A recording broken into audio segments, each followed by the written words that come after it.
Hello everyone, my name is Shahid Mohammed. I'm representing the University of West of England Department of Health and Applied Sciences. I'm an academic and a research scientist under the University of West of England, and I've been warmly invited by the Renal Patient Support Group to provide a summary really of its efforts in support of World Kidney Day this year in 2021. World Kidney Day this year lands on 11th of March 2021, and I'm going to be talking a bit about the RPSG and what the group has been doing over the last decade, and summarizing its efforts to bring patients and carers together with professionals and education and best practice. So I hope hope that anyone who listens out for this presentation stands to benefit, and this will be available on the RPSG YouTube channel, and any questions or queries, I will be available to take any comments, etc., via my email address, which I will share at the end of this presentation. So the general things I want to be talking about are the representations, collaborations, projects supported, engagement activities, celebrating involvement, initiative and involvement, celebrating success, celebrating collaborations, social media, and how the RPSG uses social media to kind of highlight the awareness that and efforts it has been doing, but also how it uses those different platforms to engage with patients and professionals for collaborative purposes. A bit about the website, World Kidney Day this year, and the main theme, and how you can find out more. So what is the Renal Patient Support Group, and what has it been about over the last decade? Well, in a brief summary, really the or overall summary, the Renal Patient Support Group was a concerted effort whereby the patients who were having issues, troubles, and the carers really around having issues and around aspects of their care. They found that they needed a place where they can share experiences, and also get an understanding of what areas of healthcare and practice that they all have sort of in common, but also what differences they have. And this effort came forward between three individuals, two patients and one carer, who were part of were service users as part of the North Bristol NHS Trust here in England, UK, and the Department of Nephrology has a good a good number of healthcare professionals and volunteers who do provide understanding and education, and did have educational days, and had been supported by a local kidney patient association known as the Bristol Area Kidney Patient Association. But at the same time, the questions and the queries that patients and carers had following their appointments or in the run-up to their appointments, those were areas where the RPSG founders or co-founders knew that there was a not only a gap, but there's also a need for a space or a place where patients and carers and even professionals actually thought that there is a need for that understanding to come out for patients and professionals and carers, obviously, to actually share and have a bit more of a link between what goes on in areas of their care, and the service providers themselves have time restraints and time restraints or time constraints, which obviously then had problems, or if patients have problems or carers have problems, for example, then around areas of kidney care, then that was problematic in its own sense. So the RPSG started off with the team, the colleagues. They actually started off as piloting a Facebook group, and the group was founded in 2009, and it started very slowly, and it was piloted. It was more of a pilot focus at that point, and but it slowly took a more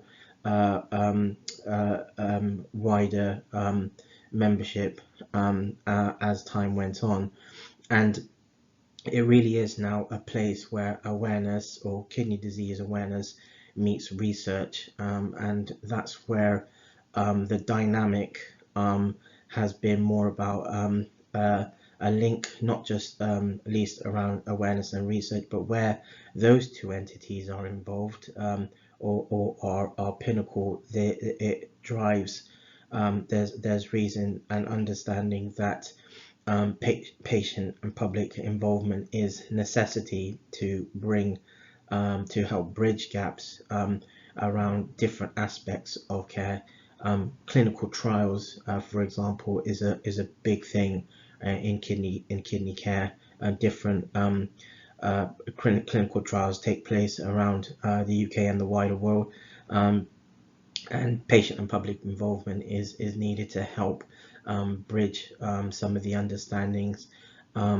around things that can improve patient care. So the RPSG has been very much around that effort, and around the educational element to bridge also to bridge health literacy gaps, and to actually bridge disparity, because this is where with information being more widely available on the internet, for example, and social media, that also lends itself to additional conundrums where things like where there can be a lot of that can lead to misinformation, and the context can actually be blown out of proportion when patients look out for information. So the RPSG is basically a place to actually, or a platform really, to hone in on the educational front. So people or patients and carers and professionals really actually get a strong evidence-based support group to actually help bring things more in line with between healthcare and healthcare in the hospital setting, and in general patient care, and ultimately in community and society. So that's really a kind of an overall view of what the RPSG is about. And I'm going to talk a little bit about some of the other things that the RPSG has been doing. To begin with, I wanted to provide some understanding of some RPSG efforts where the group has represented itself in different arenas. Some have included these have been areas where representations where the RPSG has presented efforts around technology, social media, education, areas around general healthcare, pediatric nephrology and adult nephrology, science, education, and general education, really, and also highlighting more specialist focuses where science is concerned. So, for example, projects around transfusion, when patients who have renal insufficiency, when is the right time if they need a transfusion, if they need blood transfusion, for example, when is the right time to do that, and what should their hemoglobin be, for example, before it's safe to actually go ahead with a transfusion. And also represented on in panels such as the UK Renal Trials Network, and also presented internationally in a few arenas, including the International Pediatric Nephrology Association in 2016, and the American Society of Nephrology conference that took place in Washington DC in 2019. A lot of the efforts have been around really again bridging the unwanted disparities that take place between patients wanting more knowledge and trying and endeavoring to bridge that knowledge with identifying appropriate educational support and information, plus highlighting the group's efforts to professionals who are trained to deliver care to the patients who suffer with kidney disease in pediatrics and in adult care, adult nephrology, where there's more patients who are susceptible to kidney disease or have kidney disease versus the pediatrics and young people, and obviously in both of those populations, the reasons for having kidney disease would be also quite different. So some of the collaborations we've had have been both have been academic, and they have been with other organizations, with wider organizations. For example, have been with the Renal Information Exchange Group, highlighting a bit around what could be done more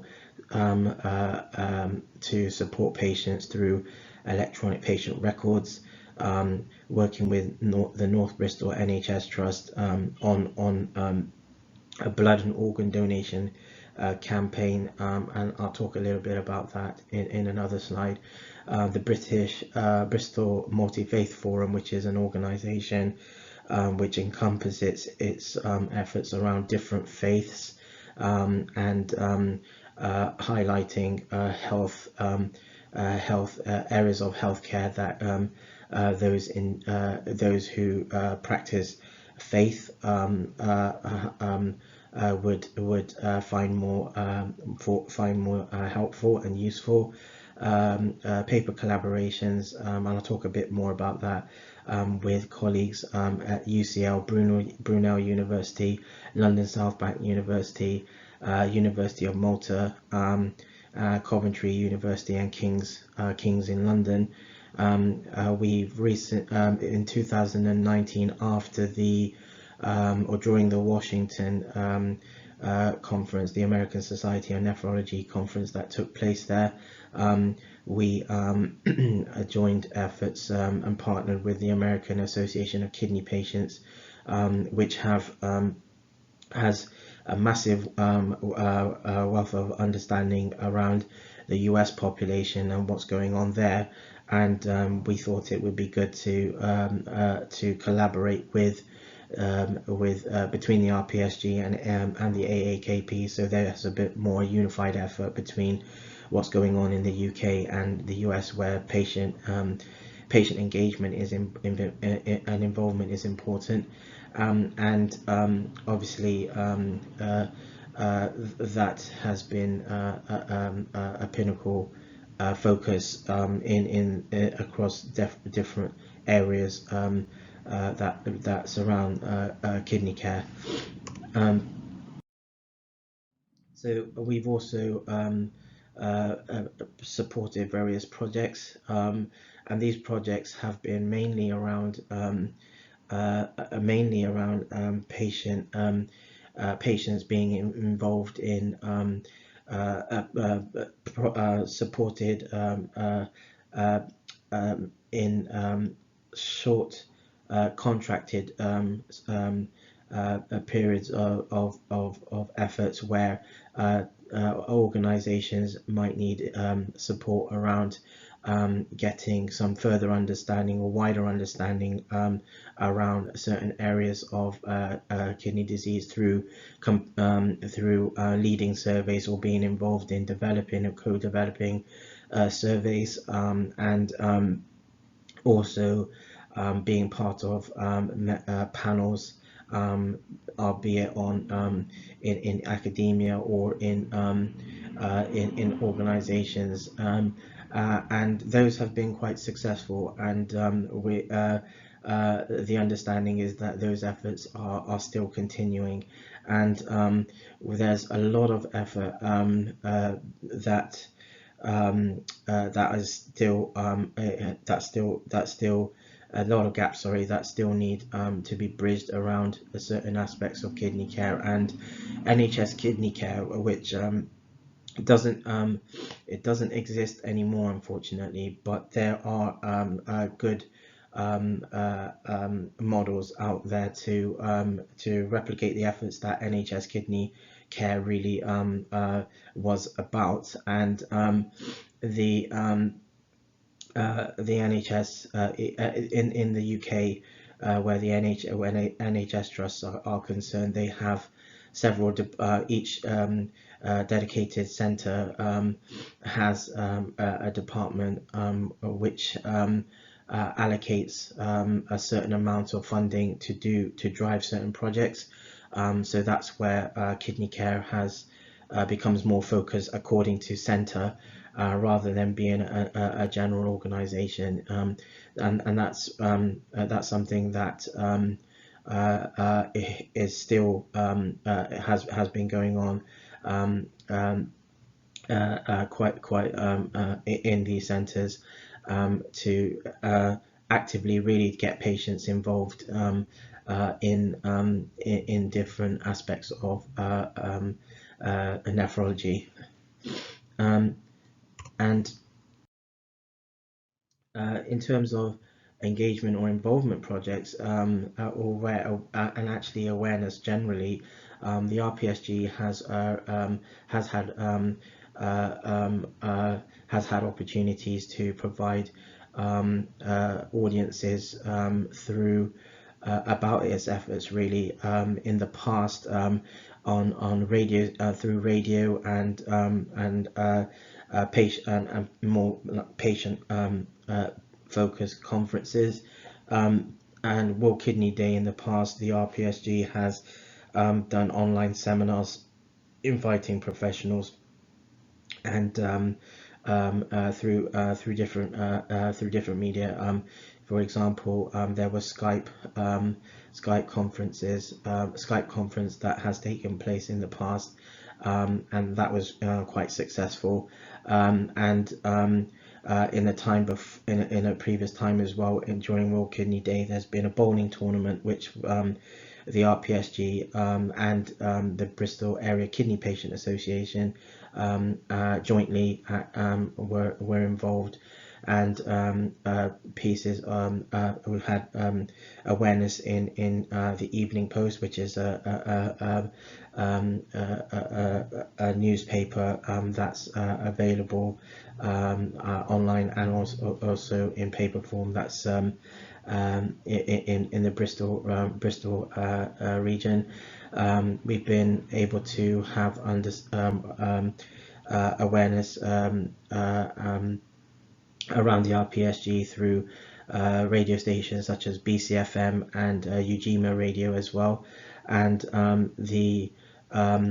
good thing about what the RPSG is not restricted to country or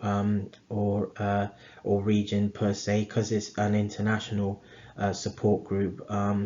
We've been able to link with colleagues in the US as well. One of the research and admin colleagues has her own organization in the US, and we've collaborated to form paper collaborations highlighting some areas of gaps in accessing and educational understanding around long-term conditions and kidney disease, and that's been quite successful. On that note, I wanted to highlight a few paper collaborations that have come out from the efforts of the group. There's been original. These are all original pieces of research. One paper, for example, was titled "Coping in Young People with Chronic Kidney Disease," and that was highlighting how young people being in the pediatric population, how they're coping with, what coping resources they use to get through really their disease or their health. And we had two literature reviews, one relating to supporting patients with CKD through social media, and also how young people cope with chronic kidney disease. There's been quite a lot of effort around building an evidence base and a portfolio on that basis. So this is really about celebrating initiative and involvement. And two other papers that were published in following really were about the Lord Mayor of Bristol's blood and organ donation campaign, which was that paper really highlighted a work promoting the need for increased blood and organ donation in the BAME communities, and focused around the Bristol region, and that had a lot of effort, and we did see an increased number of patients from the BAME communities, and those with particular faiths sign up to the blood and organ donation register. Another paper was service evaluation for young people with chronic kidney disease, and because their adult population has overwhelms the pediatric and young people population, where kidney disease is concerned. There can be potential disparities how funding is allocated to different areas of the disease, of kidney disease, and so this paper was about really the need for professionals to consider the merits of engaging with young people to advance renal services. So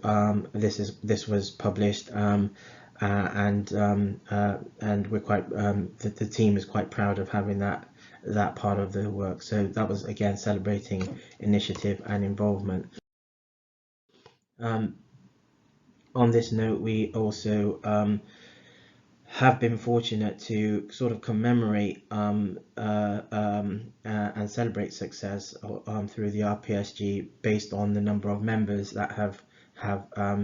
been using the group and accessing the group. The RPSG in 2013 had 3,000 members. Before, and this was a time before it was a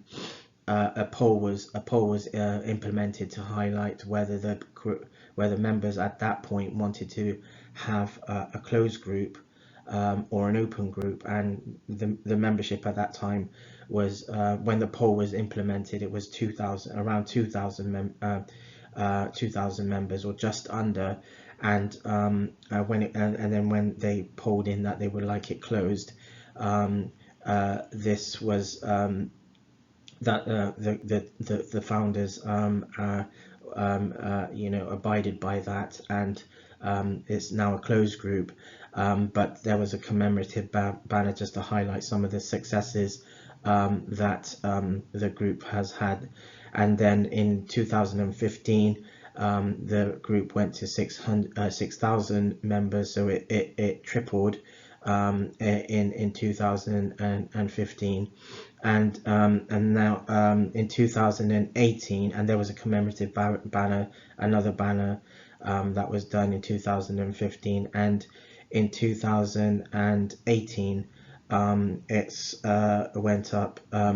by another 2,000 members, so it's that's around 8,000 members internationally,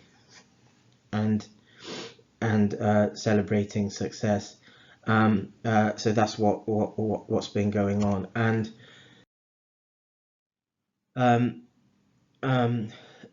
then again celebrating collaborations. Now this was an important, I wanted to highlight this slide because it really actually is about bridging the gaps between the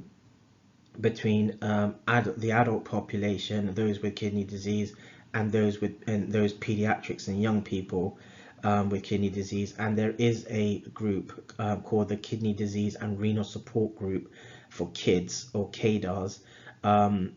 which was founded in 2014 by another colleague, and that colleague noted that the RPSG was a good template really of what kidney care, what a support group should look like, and followed that example. And the RPSG has another banner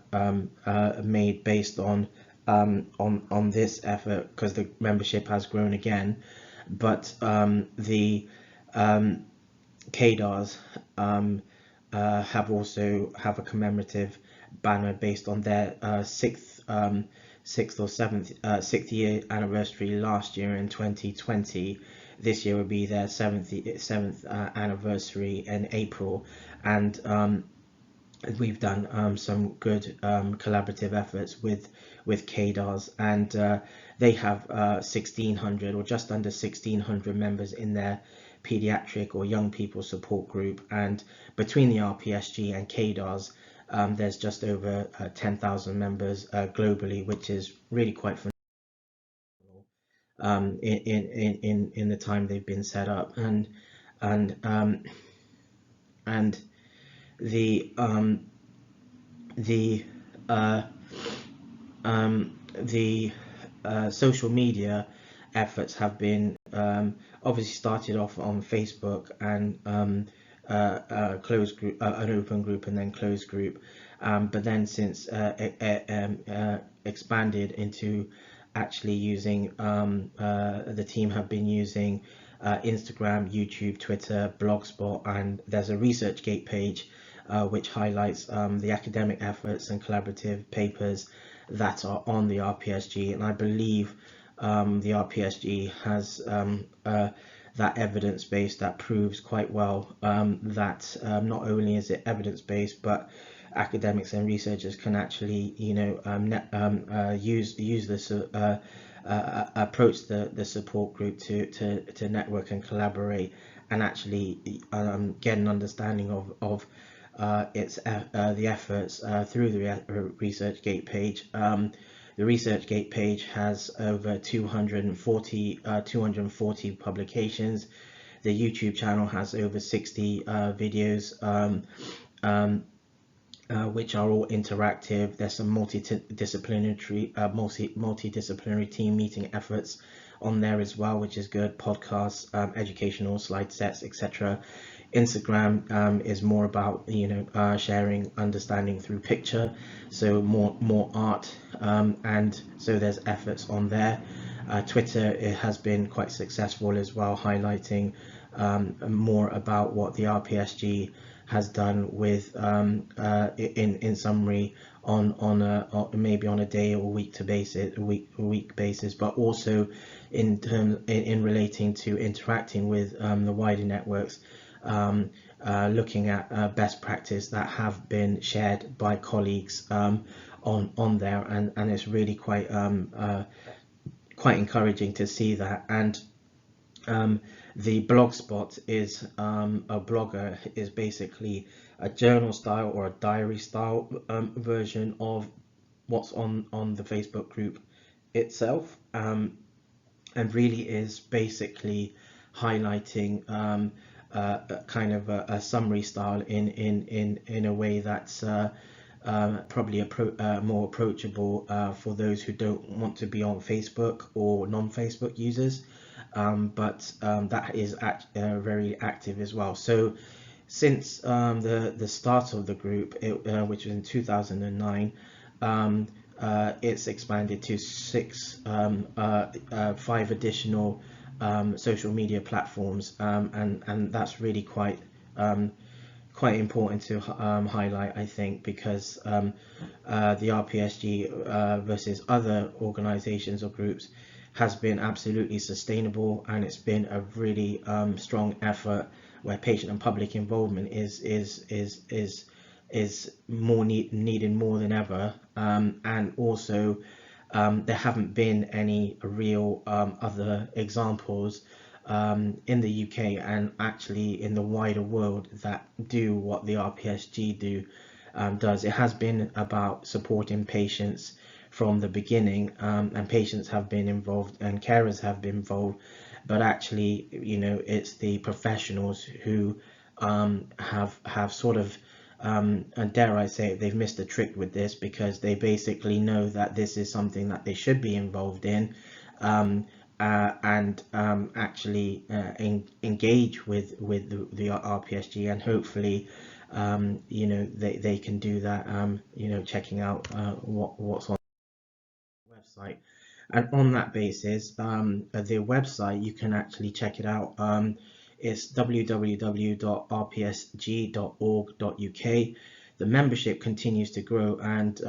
I'm pleased to highlight on behalf of the RPSG that they have nearly 9,000 members now internationally. It's the specific figure is 8,600. That's on this slide. I've been fortunate to be able to speak with admin members and colleagues, and the exact number is 8,666, something like that. So it continues to grow, and for a group that's completely non-funded, that does not have any links to any wealth in that regard, it's really quite phenomenal. I So on World Kidney Day this year, which is what this presentation really is about, or should I would like to hope that you're learning and understanding of what the RPSG is about.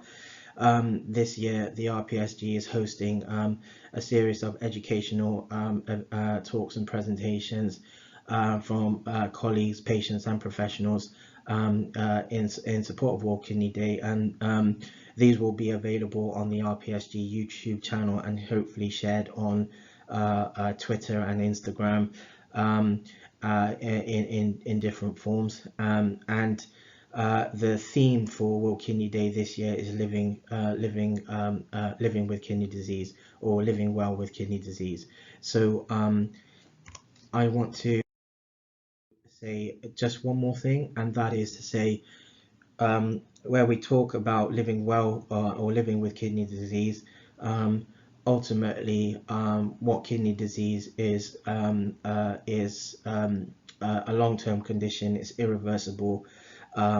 Patients who have it will need a who have it and do ultimately have kidney failure, will need a transplant. And ultimately, not only is this year about living well with kidney disease or living with kidney disease, it's I would like to also highlight that it's important that CKD, it's all about involvement, because that really is key when it comes to making sure that efforts are bridged between different races, different faiths, different different social groups in their own way, um, um, and taking into consideration really that all lives matter.